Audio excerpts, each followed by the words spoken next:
Hello guys, welcome back to Gyansthali classes. I hope आप सब अच्छे होंगे। तो चलिए गाइज, आज की क्लास को स्टार्ट करेंगे। तो आज हम आपका यहाँ पर डिस्कस करेंगे पीवाईक्यू, जो कि आपका यहाँ पर सी टेट में सबसे इम्पोर्टेंट पार्ट है। आज हम आपके जितने भी अभी तक सी टेट के पेपर हुए हैं उसमें जो भी आपके इम्पोर्टेंट टॉपिक है, जो भी इम्पोर्टेंट कॉन्सेप्ट है और जो भी इम्पोर्टेंट क्वेश्चन है, वो सभी जो है आज से आपका यहाँ पर स्टार्ट होने वाला है। आपके यहाँ पर अब सिलेक्शन की क्लास स्टार्ट होगी। सिलेक्शन की क्लास का मतलब ये है कि आपको सिलेक्शन दिलाकर ही रहे, क्योंकि सी टेट में पीवाईक्यू बहुत ज़्यादा इंपॉर्टेंट रोल प्ले करते हैं। तो इसके लिए आप सभी को क्या करना होगा, डेली की डेली जो है आपको यहाँ पर आना है, जुड़ना है। और जो आपकी पीवाईक्यू सीरीज आज हमने स्टार्ट की है, इसमें आपको आना है। डेली आपकी 8:30 बजे पीवाईक्यू सीरीज रहने वाली है, तो आइए ज्वाइन कीजिए। इसमें हम जो भी इम्पोर्टेंट कॉन्सेप्ट है वो मैं आपको बताऊंगी, प्लस में की पॉइंट हम आपका यहाँ पर डिस्कस करने वाले हैं। ठीक है, कीवर्ड्स कह सकते हो, की पॉइंट के साथ ही हम यहाँ पर आपका चलेंगे। प्लस में मैं आपको कुछ टैग वर्ड्स बताऊंगी, जिससे कि आप बहुत ही कम टाइम में आराम से अपने सी टेट के क्वेश्चन को आराम से कर लोगे। ठीक है, क्योंकि पॉजिटिव और नेगेटिव टैग वर्ड बहुत ज़्यादा सी टेट को क्लियर करने में इंपॉर्टेंट रोल प्ले करते हैं। रीज़न क्या है, इससे क्वेश्चन आपका ईजी हो जाता है। ठीक है, ईजी हो जाता है, टाइम ही आपका बचा देता है। और टाइम बचता है तो आप अदर कोई क्वेश्चन है, कंफ्यूजिंग वाला क्वेश्चन है, तो उस पर आप ध्यान लगा पाते हो। तो आज की क्लास ही आपके स्टार्ट होने वाली है। आप सभी को क्या करना है, चैनल को सब्सक्राइब करना है। ठीक है, ताकि आपको डेली नोटिफिकेशन समय पर मिल सके। 8:30 बजे डेली आपकी क्लासेस होगी। इसके अलावा हमने आपका जो कंप्लीट कोर्स कराया है, हिंदी का आपका कोर्स कंप्लीट हो चुका है। इसकी प्लेलिस्ट आपको चेक करनी है।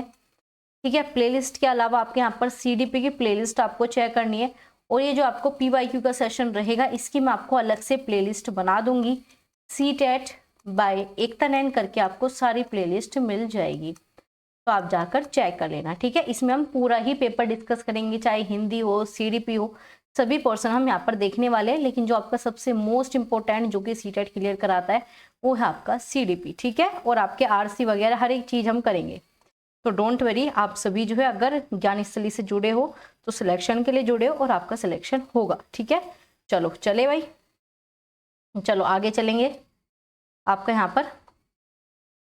तो ये है आपका यहाँ पर सबसे पहला क्वेश्चन, जो कि आपकी स्क्रीन पे आप सभी को साथ के साथ आंसर देना है। ठीक है, आंसर देने से क्या होगा, जो भी इंपॉर्टेंट आपके कॉन्सेप्ट है वो आपको याद रहेंगे कि हमने ऐसे जो है एकता मैम के साथ जुड़कर वहां पर हमने आंसर दिया था। तो ये आपका यहाँ पर 30 नंबर का सीडीपी आता है। ठीक है, और ना सिर्फ सीडीपी बल्कि ये आपको जो पैडागोजी यहाँ पर लिखा है ना, ये आपका लगभग 75 नंबर का पूरे सी टेट में आता है। ठीक है, तो चलिए स्टार्ट करेंगे। तो आपका यहाँ पर सबसे पहले, यहाँ पर आपको स्क्रीन पर दिखाई दे रहा होगा, सबसे पहला क्वेश्चन है आपका। इसमें आपको असर्शन और रीजन, इस टाइप के क्वेश्चन आपके न्यू पैटर्न पर सी टेट पूछने लगा है। ये आपका न्यू पैटर्न है। क्यों? क्योंकि इसमें जो है बच्चे क्वेश्चन ज्यादा गलत करते हैं, क्योंकि ये तो देख लेंगे ये सही है, ये सही है, लेकिन जब इन दोनों की हम व्याख्या करते हैं, एक्सप्लेन करते हैं, तो गड़बड़ हो जाती है। तो चलिए मैं आपको एक पहली ही ट्रिक बता देती हूँ। अगर आपको असर्शन और रीजन को जोड़ना है तो बीच में बिकॉज लगा दो। ठीक है, बीच में आपको बिकॉज लगाना है, यहाँ पर आप क्योंकि लगाओ। ठीक है, क्योंकि लगाकर जो है आपको ये जोड़ देना है, फिर आपको चीजें समझ में आएगी कि ये एक्सप्लेन भी सही कर रहा है, करेक्ट कर रहा है या फिर नहीं। तो चलिए पहले क्वेश्चन पे चलते हैं भाई। ठीक है, बताओ भाई क्या होगा इसका आंसर, बताओ इसका आंसर क्या होगा आप सभी की स्क्रीन पे। तो इसमें आपको बताना है कि यहाँ पर दिया है विद्यालय पाठ्यक्रम में विद्यार्थियों के सांस्कृतिक ज्ञान को उचित स्थानीय मूल्य देना चाहिए। भाई यही तो हम सीखते आए हैं, समावेशी शिक्षा, इंक्लूसिव एजुकेशन में यही तो सीखते हैं कि सभी को समान अधिकार हमें देना ही देना है।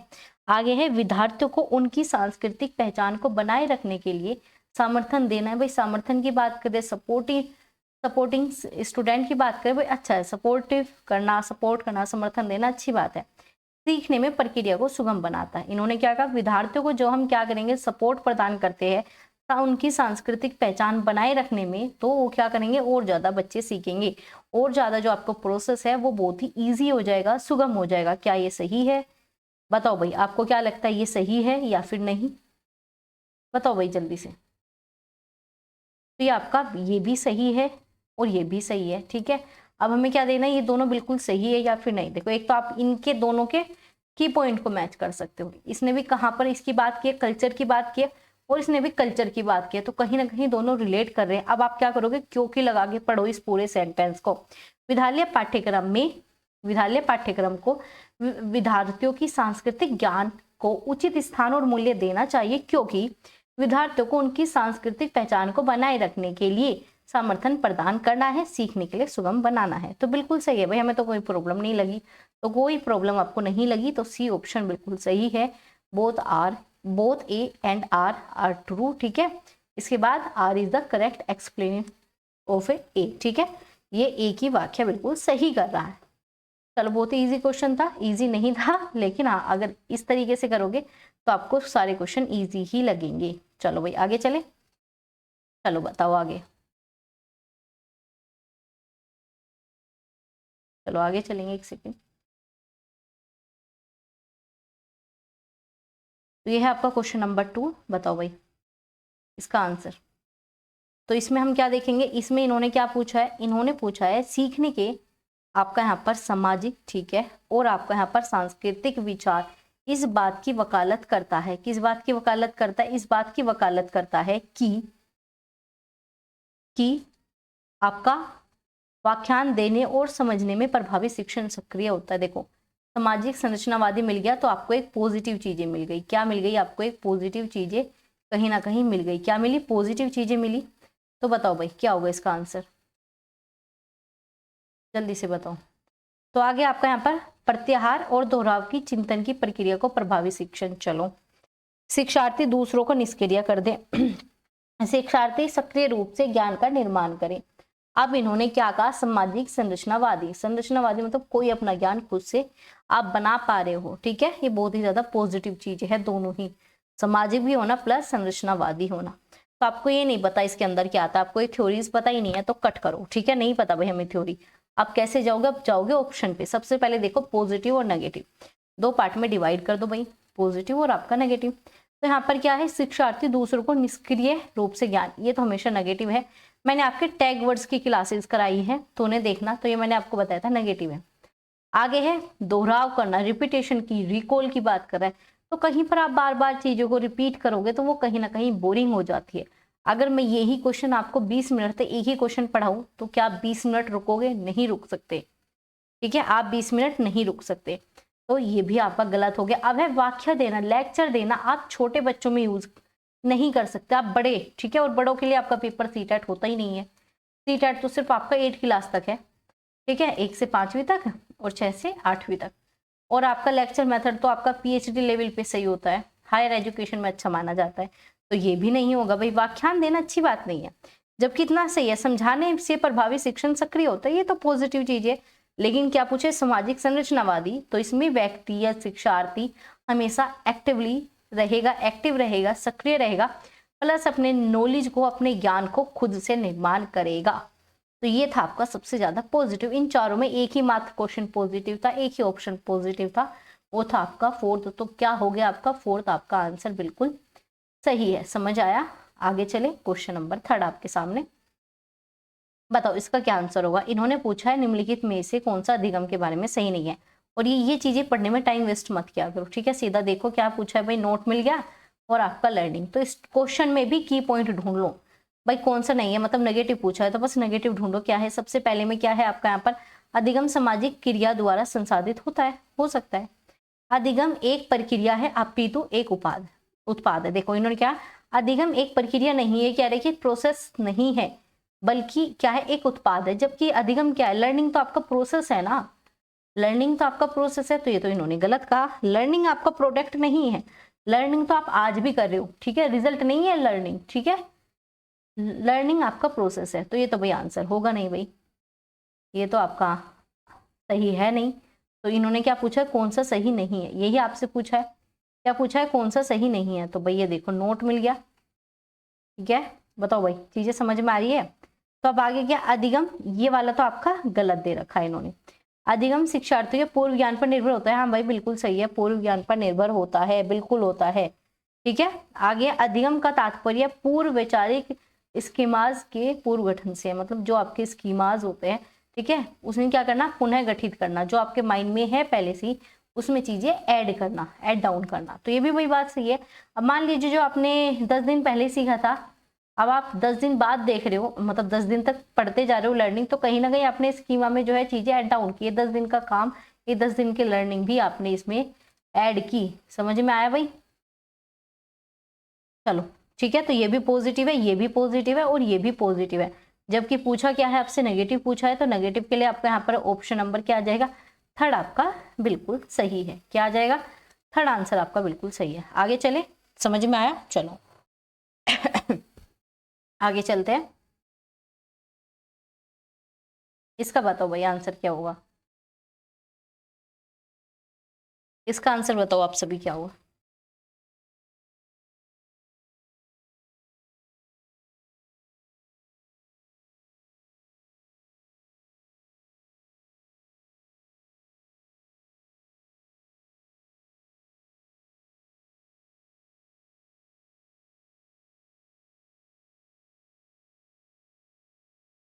बताओ भाई क्या होगा।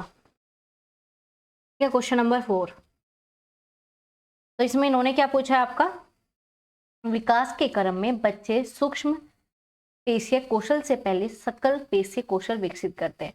इन्होंने क्या कहा कि बच्चे अचीव करते हैं, आपका एक होता है ग्रोथ मोटर स्किल, ये मैंने आपके CDP के डिटेल कोर्स में कराया हुआ है।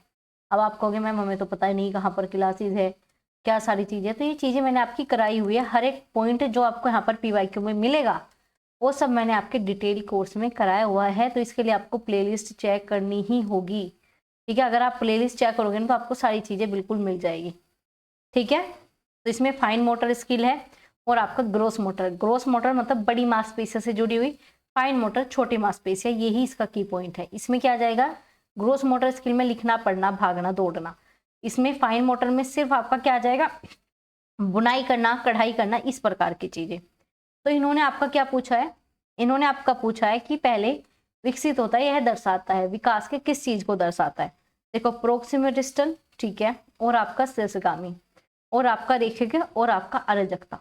तो देखो रेखीय तो है ही नहीं विकास, शीर्षगामी की बात करते हैं, पहले बच्चा सर संभालता है फिर पैरों पर, तो ये भी चीजें रिलेट नहीं करेगी।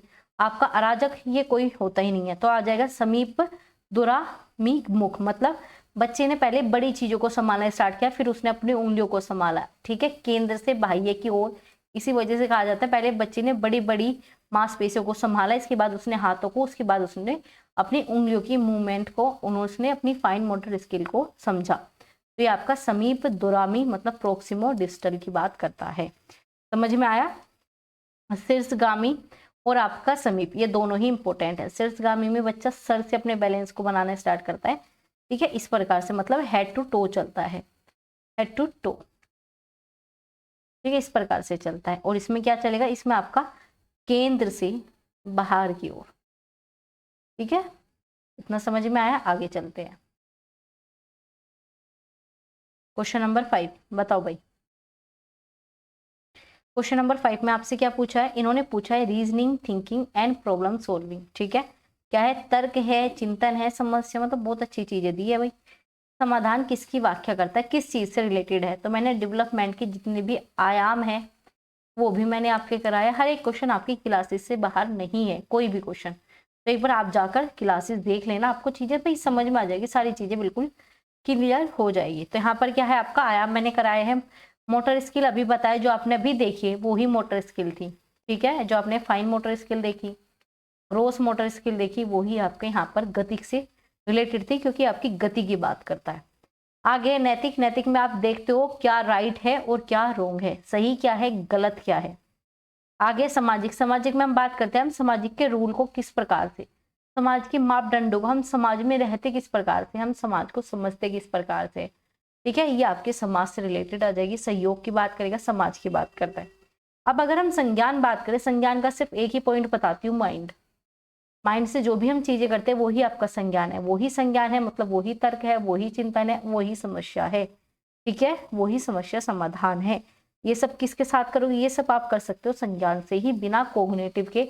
ना आपका लॉजिक काम करेगा, ना प्रॉब्लम सॉल्विंग, ना ही थिंकिंग, ना ही रीजनिंग, मतलब ये आपके किसी भी काम का नहीं है अगर आप कोग्निटिव डेवलपमेंट की बात करते हो, ठीक है। तो कोग्निटिव डेवलपमेंट की बात करोगे तो ही ये सारी चीजें इसके अंदर इंक्लूड होगी, याद रखना, ठीक है। तो कॉग्निटिव में आपका याद करना भी आ जाता है, क्योंकि आपके माइंड से जुड़ा हुआ है। तर्क करना, लॉजिक लगाना, थिंकिंग करना, प्रॉब्लम सोल्व करना, समस्या समाधान, ये सभी आपके कॉग्निटिव को बताते हैं। आगे चलेंगे भाई, क्वेश्चन नंबर 6। अब बताओ भाई इसका आंसर। इसमें क्या है, रस्सी कूदते समय पैर में रस्सी फंसने के कारण आउट हो जाने पर, ठीक है, आरू कहती है कि उसे रस्सी ने जानबूझकर आउट किया। ठीक है, यह है पियाजे के संज्ञानात्मक विकास का कौन सा सिद्धांत है। तो बताइए, यहाँ पर बच्चा छोटा है और यहाँ पर जीववाद की बात कर रहा है। अब बच्चे को अंदर बताओ जीववाद कब आता है कि भाई इसने मुझे चोट मारी है, इसकी पिटाई करो, ऐसा कब आता है भाई बच्चे के अंदर, जल्दी से बताइए।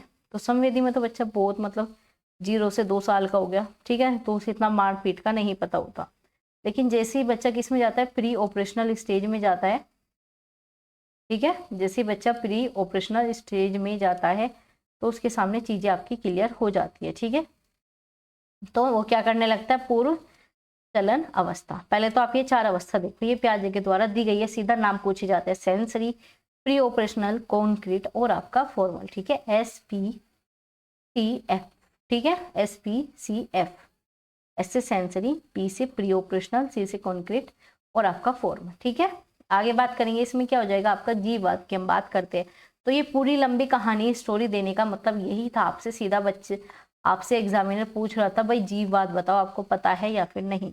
तो इसी प्रकार से चीजें आपकी टफ की जाती है, चीजें आपकी इजी की जाती है और आप इसी में फंस जाते हो।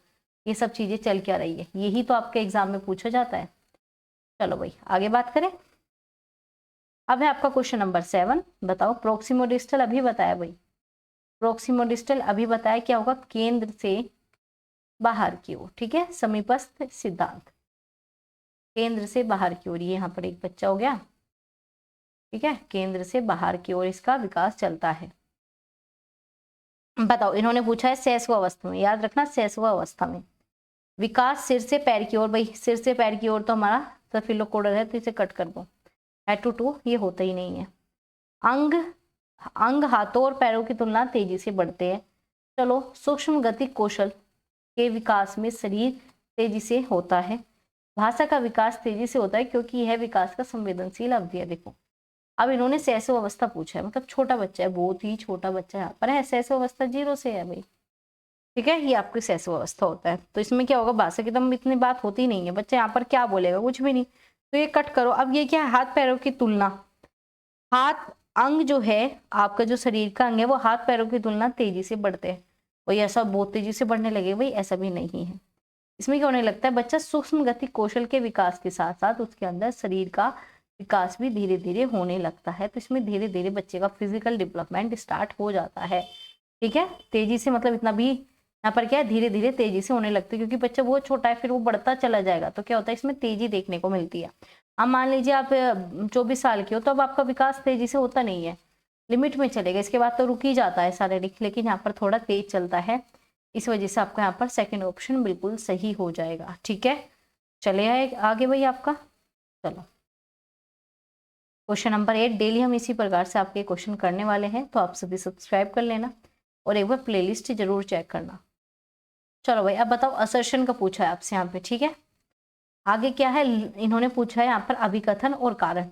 ट्रिक आपको वही यूज करनी है जो मैंने अभी आपको बताई। शिक्षार्थी जो पहले से जानता है उसी के आधार पर अपने ज्ञान का निर्माण करते हैं। ठीक है, उन्होंने क्या किया, बच्चा पहले से ही जान रहा है उसी के आधार पर अपने ज्ञान का निर्माण करे। अगर बच्चे को पता है कि सेब ऐसा होता है, तो सेब के आधार पर ही वो दूसरी चीज को रिलेट कर रहे हैं, तो अच्छी बात है।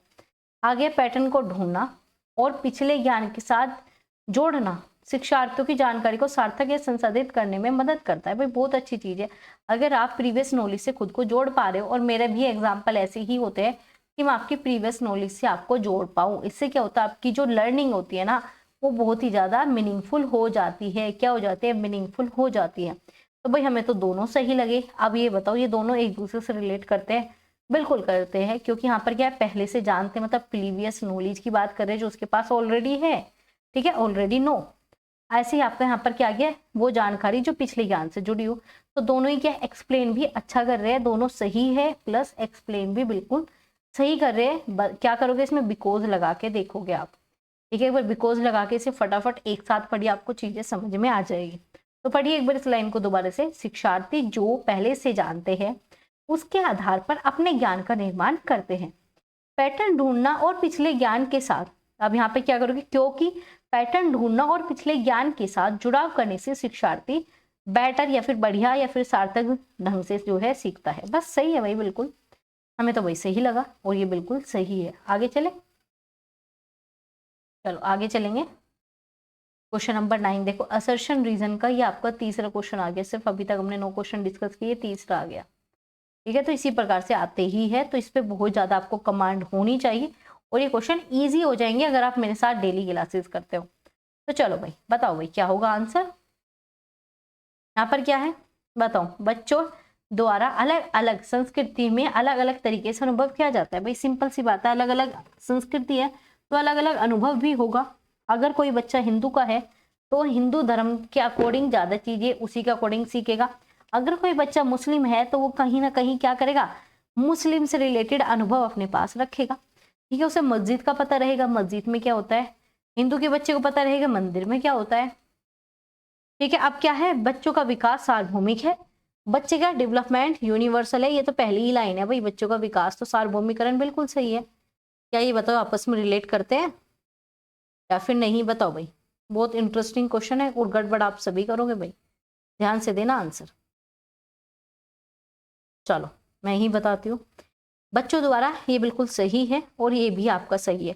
और दोनों बताओ एक्सप्लेन सही कर रहा है या फिर नहीं। देखो यहाँ पर बात हो रही है संस्कृति की और उनके अनुभव की, यहाँ पर अलग अलग, और यहाँ पर सार्वभौमिक की बात करें तो ये दोनों आपस में रिलेटेड नहीं है, ये आपस में रिलेटेड नहीं है। तो क्या आ जाएगा आपका यहाँ पर, फोर्थ ऑप्शन बिल्कुल सही है, एक्सप्लेन सही नहीं कर रहे। समझ में आई चीजें, आगे चले चलो।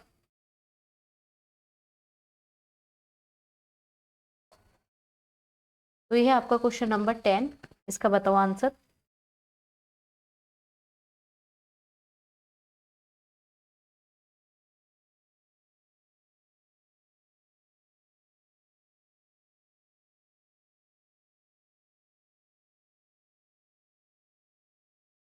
भाई दो इसका आंसर दो आप सभी जल्दी से, या फिर आपको मैं होमवर्क में देती हूँ। चलो ये क्वेश्चन आपका होमवर्क, एक क्वेश्चन आपको होमवर्क में मिलना ही चाहिए।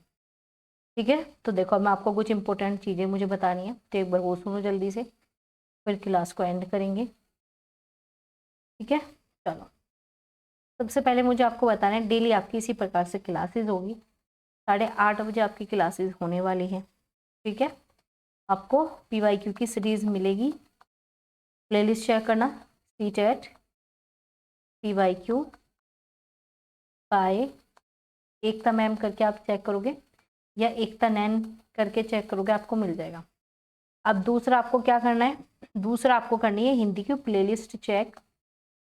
ठीक है, और इसके अलावा जो आपका CDP का डिटेल कोर्स चल रहा है उसे देख लो भाई, बहुत ज़्यादा इंपॉर्टेंट है। और इसके अलावा मैं आपके कुछ इंपॉर्टेंट सेशन शेयर करती हूँ कि किस प्रकार से आप CTET क्लियर कर सकते हो, तो एक बार वो सेशन भी आप चेकआउट जरूर कर लेना। और इसके अलावा आपका एक टेलीग्राम है, ठीक है, आप उस टेलीग्राम को जरूर ज्वाइन कर लेना। CTET का टेलीग्राम अलग है तो आपको CTET वाला ज्वाइन करना। ठीक है, CTET का टेलीग्राम चैनल आपके लिए अलग बनाया गया है तो आप इसे ज्वाइन कर लेना, क्योंकि जो भी नोटिस आते हैं, ठीक है, जो भी आपकी स्पेशल सारी चीज़ें होती है वो आपको यहीं पर मिलेगी। ठीक है, तो आप सभी ज्वाइन कर लेना, नोट्स PDF वगैरह सब आपको शेयर कर दी जाती है। और ये क्वेश्चन नंबर 10 है आपका होमवर्क का, तो इसका आंसर आप कमेंट बॉक्स में देना बिल्कुल ना भूलें। और ये बताना क्लास आपको कैसी लगी। अगर इसी की पॉइंट से अगर आप चीज़ें करोगे, अगर इसी की पॉइंट से अगर आप चीज़ें करोगे तो CTET आपका पहली बार में ही क्लियर होगा। मैं अपने एक्सपीरियंस के साथ आपको कह रही हूँ। और CTET बहुत ईजी एग्जाम है, अगर अच्छे से करते हो तो फर्स्ट ईयर अटेम्प्ट में आपका CTET पास होगा। लेकिन फॉलो आपको इसी प्रकार से करने, क्वेश्चन सोल्व करने हैं की पॉइंट की मदद से। जितना ज़्यादा की पे बात कर लोगे, जितना ज़्यादा की पॉइंट पकड़ लोगे, चीज़ें ईजी हो जाएगी। और आपको सच में चीज़ें ईजी बनानी है, एज ए टीचर सोचना है। ठीक है, डिफिकल्ट लेके नहीं करना। CTET सच में ईजी है अगर आप उसे ईजी बना के चलोगे। तो ये आज आपकी इंपॉर्टेंट क्लास थी भाई। बताओ क्लास कैसी लगी, फीडबैक जरूर दे देना। आप फीडबैक देते हुए बड़ी कंजूसी करते हो। ठीक है, अच्छा लगाओ अच्छा फीडबैक देना, बुरा लगाओ बुरा फीडबैक दे सकते हो। ठीक है, तो अपना प्यारा सा फीडबैक देना बिल्कुल ना भूलना। और भाई लाइक कर देना भाई, क्लासेस को शेयर कर देना। और भाई जो नए हों वो सभी सब्सक्राइब कर लेना। ठीक है भाई, अब मिलेंगे आपसे कल इसी टाइम पे। तब तक अपना ध्यान रखिए और ऐसे ही चैनल के साथ बने रहे।